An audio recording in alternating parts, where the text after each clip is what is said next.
Right, I'm going to conduct a really interesting interview today with a gentleman I've met at the Nigerian High Commission. Very interesting gentleman who's been connected with Nigeria for one way or another, probably over the last. Well, since 1970. I went to Nigeria in 70.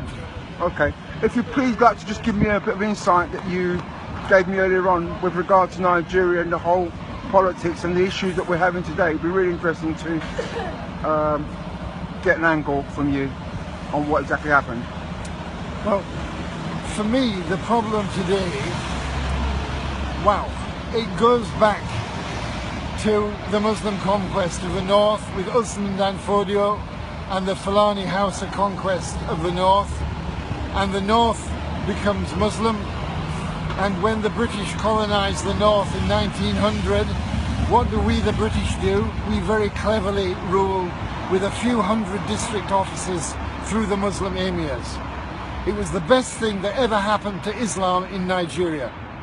Because before then, if you were a Muslim, you went, say, to the Tiv area, what would happen? You'd be dead. Under the British, you could go as a Muslim trader and you could live and you could spread your message of Islam. So the British enabled Islam to spread in Nigeria, and the British stopped the spread of Christianity because Lugard kept missionaries out of the north. He only let missionaries go to the parts that were not under Muslim rule, like the Jos Plateau. So the Christian church in the Middle Belt thrived in areas that had never been conquered by the House of Fulani. Why are there huge areas of the north of Nigeria depopulated today? The answer is jihad. Because those who weren't enslaved by the House of Fulani or conquered by the House of Fulani, they either died by the sword or they fled to the hills, like the plateau, like the Gwoza Hills in Bornu. And in those hills, when I was there in the 1970s, there were no Muslims, none whatsoever. The people followed African traditional religion and were becoming Christians. Because down on the plain, it was the Muslim Kanuri, and they're the ones that slave raided. So what's going on today in the Middle Belt?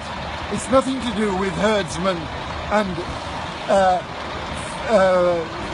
farmers. It's nothing to do with Muslim herdsmen, nomadic Fulani and settled Christian farmers. No, and it's certainly nothing to do with climate change driving out the Fulani. This is quite simply jihad. This is just an extension of Usman Dan Fodio's jihad by other means. But nobody in England dare call it jihad because they're all shit scared of being called Islamophobic. Well, I'm not. I don't hate any Muslims, but I think Islam is of the devil and it has to rule, and it must rule Nigeria. Islam a religion of peace? Don't make me laugh. Where is Islam a religion of peace? Where Islam rules. Where it doesn't, that is the region of war. That is Islamic theology. That's what this is. So those who are for violent jihad, in my view, they have the historic pedigree in Islam. They're the Salafists. Now, Islam is a broad church. Islam encompasses all lots of people. Most Muslims are not terrorists. But the people who are around us today, here and in Nigeria, who are terrorists, by and large are Muslims, and a particular kind of Muslims. They are violent Wahhabi Salafists. When I say that, I won't have some idiot accusing me of Islamophobia. They should credit me with a little knowledge of Islam, its history and theology. This isn't about Muslims versus Christians. It's about Islam must rule, Islam must triumph. And that's the case in Nigeria, and it's the case here too. Except here they can be a bit quieter about it. Thank you for that. I really appreciate it. And yeah, really interesting. Please, can I just have your name? Can you just tell me your name for?